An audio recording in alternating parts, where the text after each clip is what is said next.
I'm taking a strap. I'm strapped up. What's happening? What was that about? Let's make the fight happen. We strapped the fuck up. Yes, ladies and gentlemen. Welcome to episode 156 of the SZN Podcast. I'm your boy Kam. I'm your boy Flowz. And as always, guys, my usual housekeeping message, guys, please head over to SZN Pod or SZN Podcast. That's our Twitter and Instagram pages. There's a link in the bio on both of those pages there, which will take you to where we're situated at streaming-wise. So if you like the audio, the Spotify, Apple Podcast links are there, etc., etc. And if you want the visuals, the YouTube channel link is also there. Flowz, welcome. Another week. You know what we're here to do. You good? Yeah, I'm good. How are you? Yeah, I'm good. We have, what's on the agenda for this week, Flowz? There wasn't really much action going on this weekend to talk about. There's a little Queensbury card, little draw for Dennis McCann, but nothing really to write home about.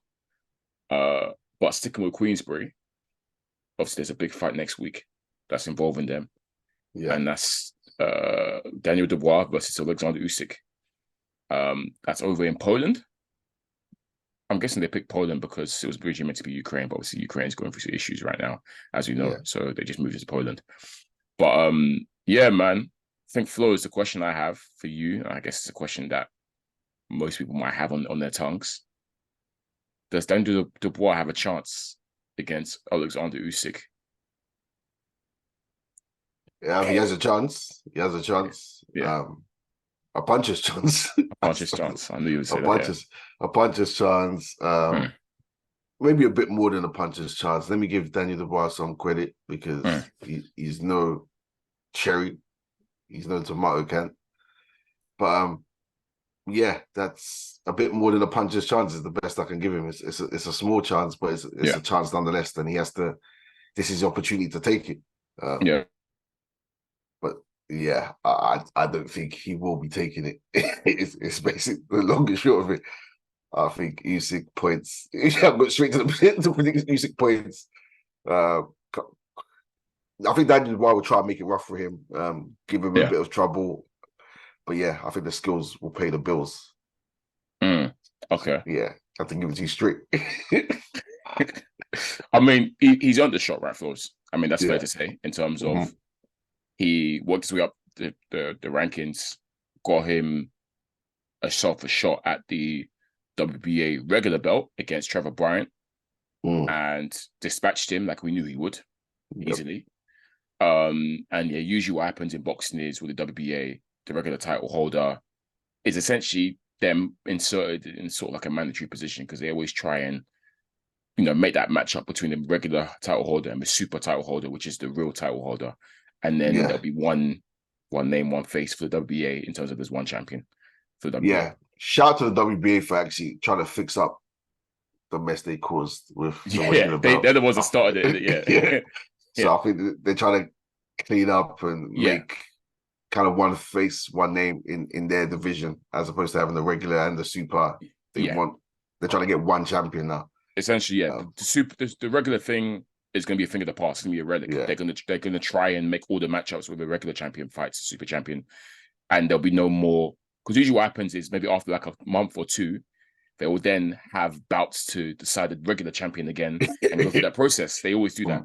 But I think from when they made the decision that they're going to they're going to do it and try and clean up there's too many belts in the divisions, we're not going to be seeing regular title bouts anymore. They're looking to make one name, one face throughout now, which is good. That's what we asked for as fans because we said there's too many titles, you know, fracturing these divisions, which is really annoying. However, too many agendas. You gotta get raw belt now. Exactly. A champion. He's not. But Dubois. Look, he's like I said, he's worked his way up into position. So I'm not going to begrudge him in terms of like, this fight shouldn't be happening. We know why this fight is happening, Flowz. And that's simply because of the fact that Usyk and Fury couldn't come to an agreement, couldn't come to terms in them fighting for the undisputed. So Usyk has got 3 of the belts. He's going to have a lot of mandatories coming his way, and this is one of them. And he has to take care of business if we are to see Fury Usyk at some point in this lifetime. For you, Flowz, obviously we've seen Daniel Dubois. He had that crushing loss to Joe Joyce, and he's come back since then. I believe it's been 2 fights he's had since the loss. The fight where he took a knee because he was struggling, and then went and stopped. Well, stopped the opponent. The referee was quick to jump in when the opponent was hurt, but he was meant to be. He picked up a little. Well, they said that he hurt his leg. I think they said he hurt his knee or something, which is why he took a knee and was struggling. But I felt like it was just the back of a punch, or he was struggling in that fight. But he came over the W. But then even before that, obviously, he fought Trevor Bryant and dispatched him easily. Yeah. Since the Joe Joyce loss, Flowz, would you say that you felt Dubois has, Flowz? Do you feel like he's improved, shown some improvements, gotten better since then? Or is he still more or less the same Daniel Dubois in terms of, someone we said he's obviously got gifts, athletic, quick, very strong, very powerful, but we also said he's very raw. And defensively, he can get hit. Have you seen any improvements in his game since the Joe Joyce loss? So since the Joe Joyce loss, he's had 4 fights. Oh, was it 4? Okay. Yeah, and it's funny when we say he worked his way up. Off the back of the Joe Joyce loss, he was right into interim WBA title against Baumgardner. So off the back of the loss, he won the WBA interim title. And shout out to Uncle Frank for patenting these golden goose somehow. So he's fought Baumgardner. He fought someone else. He stopped him in a round, I believe. Then he fought, what's his name, Trevor Bryant for the regular. And then he fought Kevin Lorena, who dropped him 3 times. Dropped him 3 times, and he dropped Lorena twice. And the ref decided he's seen enough. Maybe 2 or 3 times. I think it was 3 apiece. They dropped each other or something crazy. So we look at those names: Trevor Bryan, Kevin Lorena, Baumgardner, and I can't remember who the other was. Joe Kusumano. That's the guy beating around. This guy beating around. These aren't factors in the heavyweight division whatsoever. Yeah, these guys aren't as good as Nathan Gorman. Yeah. So we're looking at the progression he was having in the lead up to Joe Joyce, where he fight. Nathan Gorman's the best win on his resume, and maybe Trevor Bryant. I don't even want to rate Trevor. Even though Trevor Bryant his only losses come to Dubois, Trevor Bryant's never been good, man. Never been good. Yeah. So I can't think of anyone significantly he's beat. So off the back of Joe Joyce, it probably is Gorman, to be fair, as the guy I probably respect the most on his resume. I'll be so real. Apart from Joe Joyce, obviously. Yeah. So off the back of a Joe Joyce, you fought food. Yeah. And now you're stepping in with Usyk. So I can't say I've seen improvements because I expect him to beat these guys. I expect him to. Some could say you see more chinks in his armor. Oh, get dropped 3 times by Kevin Lorena. The Lorena thing was mad because he was dropped 3 twice. He took a knee once or twice, but one of them was a dropping. But they claim he was injured. Again, I say claim in. They got to say something. But remember what I was saying during that fight that I guarantee you, the moment this Lorena guy shows any hurt whatsoever, any weakness, the referee's jumping in because this is cutting too close to home right now. So that one was question marks over that one. But if he was injured, fair play. Remember that one? The ref stopped it after the belt. Yeah, the bell had gone. My man, I think he got up. He made it up, but the referee was The bell had gone. He was ready to go back to his corner. The ref said, "Nope, I'm in this now."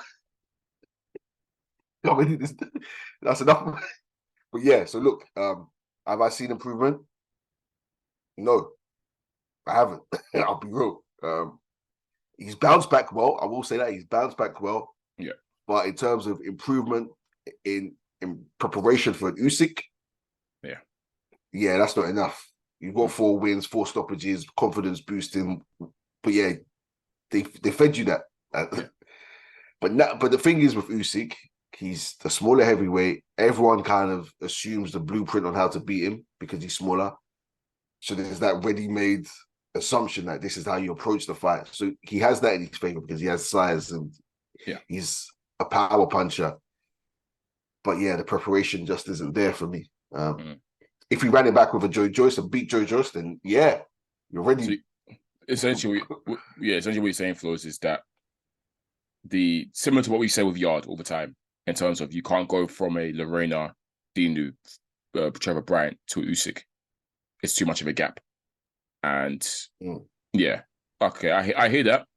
I just think that Usyk is just too skilled for Daniel Dubois.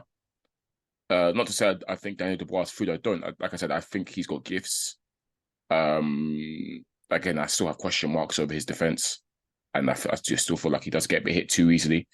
And that might not be that. That might be a non-factor against someone like Usyk, who doesn't necessarily hit hard by heavyweight standards. It's not concussive, but again, if he's there getting hit very easily, it might be easy for Usyk to rack up points. We know what Usyk brings to the table. He won't change. The ridiculous footwork, the angles, in and out stuff, the speed, and just elite boxing IQ.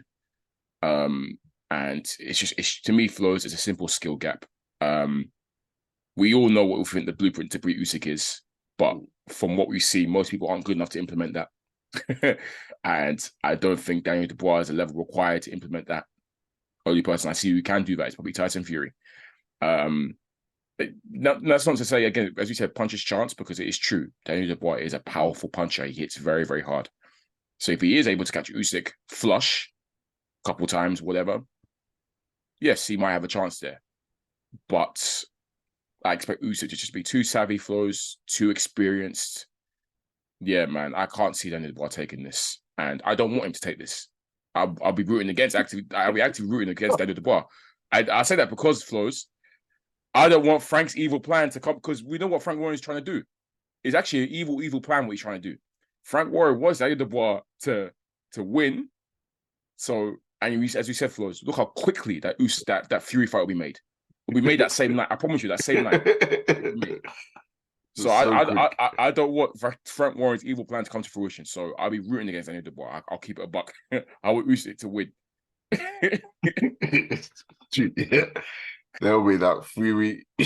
They already have the posters lined up just in case. Frank's talking about it. He's saying, yeah, so, he's there back. He said, I probably believe Daniel's going to do it. He's going to bring the belts over to this side, and then we can maybe just talk with Tyson Fury. I said, you're not even hiding it. That's what he wants. And it's easy done for Tyson Fury. The easiest night's work for Tyson Fury. So, bro, I'm not for that. So yeah, I want Usyk to win. I'll be rooting for Usyk, and I like Usyk the most. I've always heavyweights. He's the one that is real to me, Flowz. He's genuine. He is about what he says he is. He wants to unify. He wants to become undisputed. He's here for legacy. He's not a ducker. Bro accepted those ridiculous terms Tyson Fury put on him, which I know they were bluffing and thinking he won't take this. He took it. He's about it. He wants to fight. And it's the other side that keep messing them around and stuff, just jarring. So yeah, man, I'm Team Usyk on this one. I really want Usyk to win. And to be honest, Flowz, this is a big upset if he doesn't win this. This is a huge upset. Yeah, this is up there with upsets of the year if we talk about it, because Daniel Dubois isn't. Again, he lost to Joe Joyce. He's not expected to do this, and I'm not calling Joe Joyce rubbish either. But Joe Joyce has now gone and lost to Zhilei Zhang, so it's like, yeah, it's momentous upset. But I believe in Usyk. As we know, the skills pay the bills, Flowz. And I believe Usyk will be able to bring this one home for us. Yeah, that's it with me on that one. Yeah. Yeah, it's just what happens next is the issue. In terms of whether they can try and make, again, with Team Fury. Because we predict, let's say Usyk does win. We know that's going to be the question. And it's going to say more responses like, yeah, I'm trying to make the fight. I'm down for it. He's a chicken. He's not on it. He's fighting Ngannou. I'm not sure what's going to require, what is going to require Flowz to get that fight pushed over the line at this point. It's definitely not something we're going to see this year. That's for sure. And the thing is, Usyk, like I said, he's got mandatory stacked up. So this is what WBA mandatory. Also, we know Zhang and Joe Joyce are fighting for position for the IBF, I think it is. Yeah. and then I don't know who the WBO manager is, but yeah, there'll be someone there as well. I don't know. Where's Big Baby Anderson's ranked highly somewhere, I'm sure. But Usyk's going to have mandatories coming left, right, and center. So yeah, we really need this undisputed fight over the line, but we know which side is sort of holding the process up with that one. And I hope they can come to something next year. But this year, I'm not even thinking about it, Flowz. I don't think it's realistic. So yeah, jarring. Well, but yeah, I mean, there's the big talks of the Saudi deal with the double hitter, AJ Wilder, and then what? Usyk. Maybe AJ Wilder, but I don't know if they'll be able to do both of them on the same. That'd be incredible. Don't get me wrong, but I don't know if that's realistic. Great for boxing, but yeah, I doubt it. Hey, you know what, Saudi? If there's anyone that can do it, it's you. Like, you're the ones with the bread, so put the bread up if you can, please, because let's be honest, that's the only reason. That's what's making these guys tick and fight. Obviously, it's the bread. So if the bread was serious, Flowz, they surely can't. Yeah, Fury can't come up with no excuse in terms of actually no. If they put up some crazy bread, do it. Yeah, let's see if they can do it. But yeah, there's a lot of egos in play, all that kind of stuff. Yeah, so we know what boxes like politics, networks, all that rubbish, man. It's long. Yeah. And this division, as we said, Flowz, is the worst for it. They're bums. Just sitting on the couch waiting for payday. Yeah. In fact, I can't even. I'm just thinking about the negotiations and the back and forths and the Twitter video. In fact, everyone just go your way. Oh yeah, the call outs, the IG statuses. Yeah, long, nasty division. When did I say this? Was it last episode or the episode before when I was reading off what each of the heavyweight champions have been doing? Yeah. We now see that the WBC have cancelled their final eliminator between Wilder and Ruiz. What did I say last week? Was it the week before? I said Wilder's not fighting anyone, bro. He's not going to fight until AJ next year. Them guys were going back and forth on videos. On IG, yep. Horrible division, man. Horrible state of the division. But yeah, we'll see. You know what I will say? It should be a great fight. Dubois. Dubois comes forward. He's exciting. He lets his hands go. He's not afraid to. In fact, you would say maybe he lets his hands go too much. But Dubois, like he's good to watch in terms of he's a come forward fight. He looks to attack all the time. And Usyk likes to get busy as well. Yeah. You know, he might take 1 or 2 rounds for him to warm up, but once he warms up, he really, really gets busy, Usyk. So I think it'll be a good fight to watch. Yeah, for sure. And it probably won't do. It's on BT TNT pay-per-view. It's probably not going to do big numbers, to be honest, but they got to slang something on there, right? So pay-per-view. I don't even know what the undercard is. I saw Hamza Shiraz is on it. Eesh. Some other guy making his debut as well, but I think Hamza Shiraz was the only noticeable name on that undercard. So yeah. Hey. Yeah. They got to slang it somehow, bro. So the money could come from somewhere. I get okay. Well, hopefully it's an entertaining one. Do you see Dubois getting stopped? I can see it, you know. I won't predict it, but I can see it happening. We've seen him get stopped before. The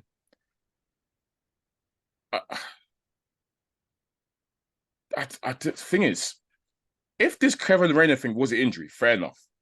But the fact that he got dropped, well, like I said, the fact that Lorena dropped him, and the other time he took knees and whatnot, he's got me questioning how durable is this guy? How durable is he? Now, I'm not going to call him for getting stopped by Joe Joyce, even though it was a jab, because Joe Joyce, bang, we know he hits hard. Yeah. And Usyk so far hasn't stopped any of his opponents at heavyweight. I think Usyk's last opponent really was Tony Bellew, if you're keeping that buck. Yeah. And that wasn't even down to concussive. You know, Usyk's not. That was just down to fatigue. Bellew was shattered. Usyk stepped it up, and he couldn't keep up with him. And it's fatigue that got to him. So Usyk isn't really a concussive puncher like that, to be honest. So I'm leaning towards decision still, Flowz. It'll be pretty damning if Dubois gets stopped by Usyk, I can't lie. Because even at cruiserweight, he wasn't a monster puncher. It's so real. He stopped people by like just work rate, activity, fatigue, and that was it. He wasn't really a monster puncher. So yeah, no, I'm leaning towards a UD for that. I mean, not the UD for Usyk. Yeah, but I don't see him being stopped. But I can see why you say that. I can see it happening, though. Because you see Dubois fold, crumble. Yeah. And if anyone can make you crumble into Usyk with just the engine, like later on, when you're fatigued, you're tired, you throw in the kitchen sink and you survived. Yeah. And then now your eyes swollen, your lips bust, your nose is bust. You don't think you can win it. Yeah. And something's wobbled you. Yeah. And do you really want to get up? Who knows? But yeah, I'll predict a points win. Because like you say, Usyk ain't a huge puncher. And he's not really one who goes in for the kill in terms of because if he was a killer, AJ would have been out there. I knew you were gonna say that because if he was a killer, I knew he was gonna say that. Yeah, you would have got AJ out of there. I'll be so real. So yeah, I don't know, but it's points decision. Usyk. Yeah, fair enough. All right, cool. Well, good luck to both fighters. But yeah, we know where we stand in this pod. Cool. One massive piece of news story that we have to talk about, and it's concerning one of our favorites.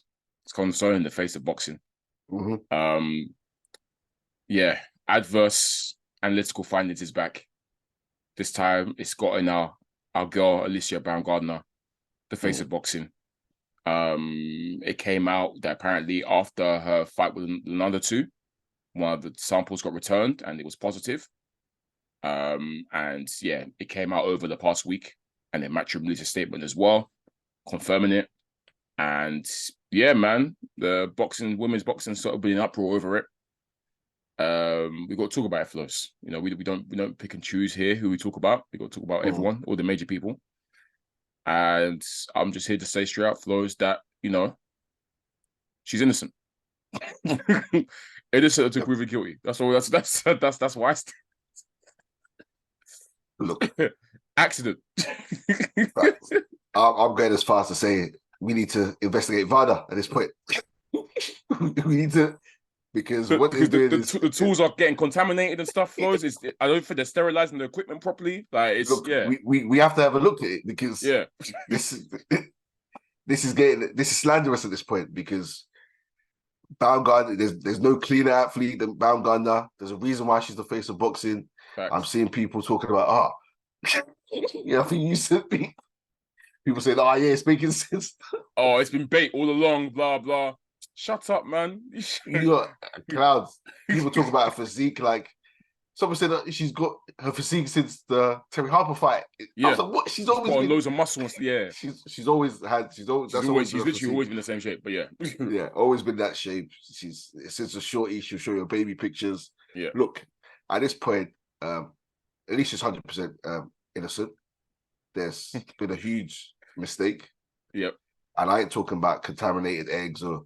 I think this is maybe some form of agenda at this point because I'm shocked that people think she's a dirty athlete. I know we've talked about Dylan White and other athletes before, but this case, I can say with certainty that Alicia's innocent, even if they try it and say otherwise, then it's an agenda. Yep. Free Alycia, man, because this is crazy what they're doing. Whether it's, I've seen people play Matchroom. You see. Yep. They say, Eddie Hearn again, but I said, what's it got to do with Hearn? What's he? Is he the one taking the tests? I don't know why people love blaming Matchroom and Hearn. People acting Matchroom. I said, what's it got to do with them? They act like Eddie Hearn's in the camp with these fighters. Yeah. Eddie Hearn's the commission himself. He's a nutritionist. He's the one telling us to put this in. It's actually hilarious. But look, let's say VADA say Alicia's guilty, then maybe it is Matchroom at this point. Because all I know is not Alycia, and I know it's not my boy Super Bad. Yeah, cleanest guys, the cleanest guys you can meet. Cleanest guys you can meet. We know them personally. We know their history. Yep. But look, you know what I will say?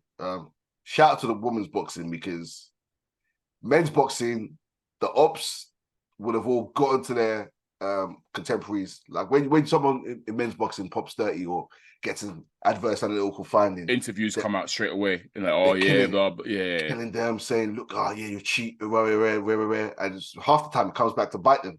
Billy Joe Saunders. Yeah. But look, women's boxing have all rallied around Alycia. They've all supported her. They've even said nothing, but they supported her. So the camaraderie and the kind of it's different. Yeah, they enjoy each other. Yeah. They do, but then there's respect there for their fellow fighters. Yeah, and they've all kind of stayed silent. Well, one person in particular. I was gonna say I looked to see if that one person, Michaela, and I wasn't seeing anything. So very surprised because we know if it was men, it's indirect straight away, or interviews drop straight away. Told you so. This that. Banning for life, all that kind of stuff. There's been no. There's been no. What's it called? What's what I'm looking for? There's been no evidence against them, or like there's been no investigation. They're already saying straight away, banning for life.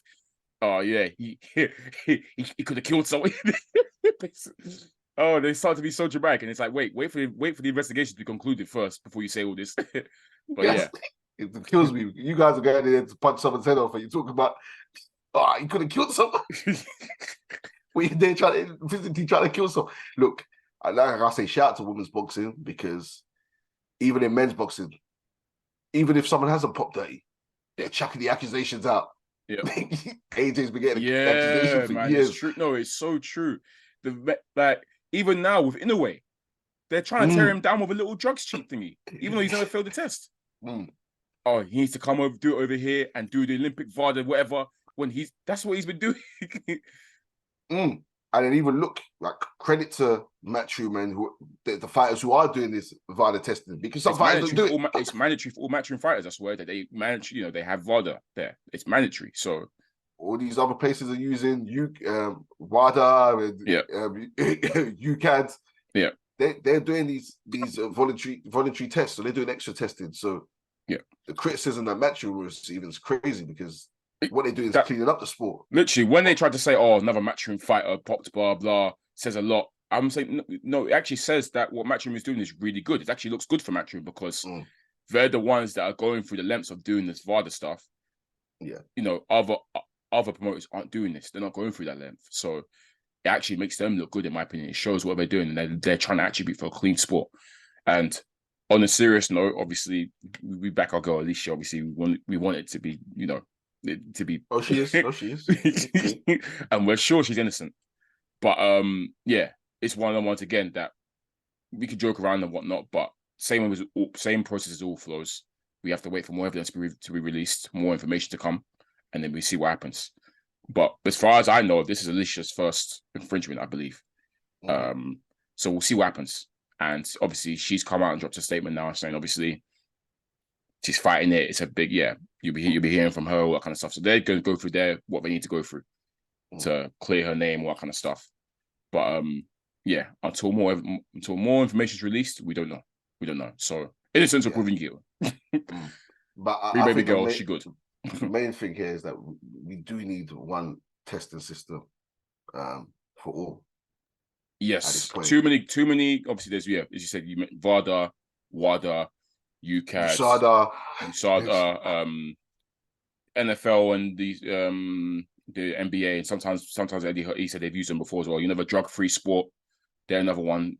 He said they're credible. They're good, but essentially, there's quite a lot of these thingies, and there needs to be one which everyone just uses. Probably VADA would be the best example to use, I think. Everyone uses one, so they all have the same list of substances that are banned. Because, as we know, there's a big hoo-ha. Because for some organizations, there's substances banned, and other organizations they're allowed. So there needs to be one pot to pull from, one control point. It makes it easier for everyone. Yeah. That's and I wholeheartedly agree with that, Flowz, and I think that's better for boxing if that's the case. That's what needs to be happening moving forward. 100%. VADA have kind of ruined their reputation with me now after this. Yeah, after this scandalous, egregious accusation. Shocking accusation. How dare you tear down a hard-working black woman? we thought they were the best before, but it seems, the analytics say that analytics. They need to fix up. And this is why I know people have agenda as well, Flowz. I saw people saying, I could tell I was watching her and like her performances and stuff, and she had so much energy throughout the 10 rounds and stuff. No. I said, whoa. Now you just flopped yourself. You shot Expose yourself. Because the one thing we've been saying about Alycia, and we've been critical, is that she fades. She starts fast and she fades hard, and then she'll get a second win later on. But she's not active for the 10 rounds. She takes bare rounds off. She looks tired.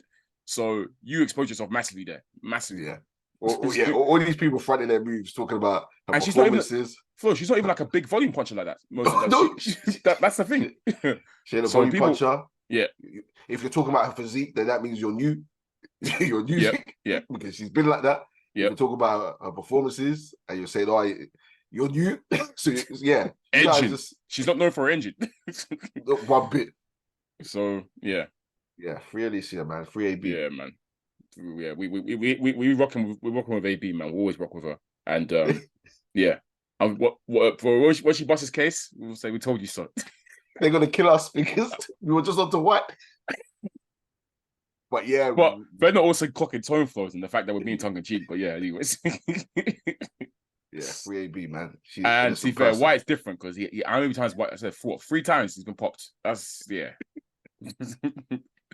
but yeah, I saw that news. I was like, no, not baby girl, no, surely not. The way I was saying, nah, this is just rumors. Like, yeah. And then I saw the matchroom statement 5 minutes. I was like, oh yeah, it's legit. Fair enough. She's been active. She's been still active on Twitter. She was smoky. She was like, look at you guys. She's like, oh, don't switch up or whatever. I was like, yeah, cool. I mean, yeah, but she's turned off comments because people are trying to get on. Obviously, you know, we know what they're like. Yeah. We'll see. We'll see. Just before we round up Flowz, have you seen that? Look, we don't have to spend too long on it, but just something that's worth keeping an eye on. But apparently, Lomachenko and Kambosos are in talks for a little fight in Australia. No. Now, if this is true, Flowz, what I'm going to say is interesting. That's what I'm going to say. And I'm going to say more than that. Duck season is in full effect because anyways. Apparently, Lomachenko and Kambosos, they're in semi-discussions in terms of for a fight in Australia. If that's the case, very, very interesting. Quack. Lomachenko ducking? I'm going to even again? But I was telling people, look, his team came out and said, when they asked about Shakur, they're like, boy, it's a big problem. High risk, low reward. Like they were talking like they rather not. They don't. The team came out fully and said they're like, he's the Matrix 2.0. I don't know about that one. They were quick with it. Doing Oscar De La Hoya, like no, because they know. Like, as you said, Flowz, if the Haney rematch is offered to them now, they'll take it straight away. Yep. Because we saw that little Ukraine fighting excuse that they've tried to pull as well. I said, right, you're still using this one.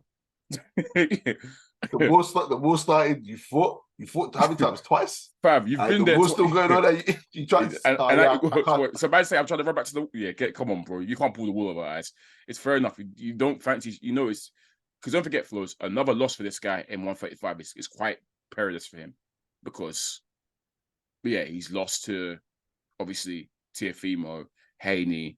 Now, if he loses to Shakur at 135, that's him really at 135. I won't say done, but people will really start saying, yo, call it a day.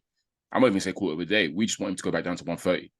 So, and I think he knows Shakur beats him. I think he knows that. So, at Kambosos, we know he can piece him up.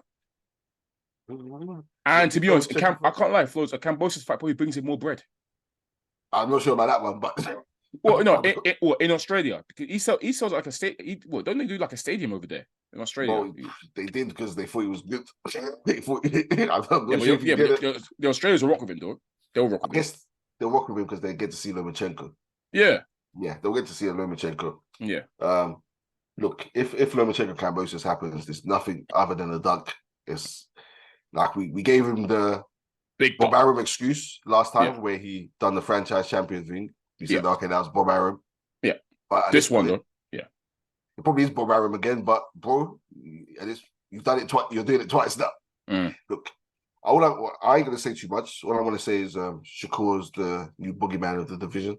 Because no one wants to fight him. So did you see that Bob Aryans come out and said, about 25% that Team Haney offered him? Yeah. Bob Aryans come out and said that it was a bluff. There wasn't actually a concrete offer behind it. It was just smoke and mirrors, basically. Yeah, but at the same time, he would say that at the same time. But but also Shakur was like, I'm not taking 25 regardless. Yeah, and I Call don't the bluff think he should. Yeah, I think Shakur should be taking it, and I don't think Shakur's covered himself in glory recently because it's a lot of Twitter fingers and, as they said, a lot of in-ring appearances for other people's fights. Yeah, but I'll tell you now, Haney ain't duck Shakur. He had no incentive to fight Shakur. Yeah, I don't think Haney wants to fight him. Not 135. Yeah, he should move up to one. There's no incentive to fight Shakur Stevenson. They made him an offer, whether it was a bluff or not. Probably like, okay, if you want to fight, this is all you're gonna get. Yeah, and you didn't take it. You didn't even sit down at the table. So call the bluff if you're serious, because you bring nothing to the table.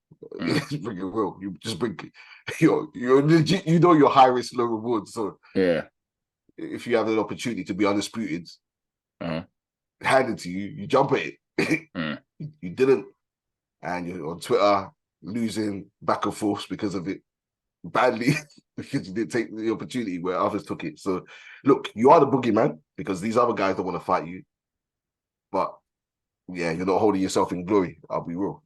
Yeah. Agree with that, Flowz. Agreed. Yeah, we'll keep an eye on it to see if that does happen. But yeah. At Division, man, don't annoy me as well, man. I need you guys to buckle up and start fighting each other. But at least the 140-pounders are getting in. So yeah, we'll see. But yeah, Flowz, let's call it a day there. Episode 156 of the SZN Podcast. Once again, I'll be your boy Kam. I'm your boy Flowz. And guys, make sure you keep supporting and keeping it locked. Peace. I'm taking a strap. I'm strapped up. What was that about? Let's make the fight happen. We strapped the fuck up.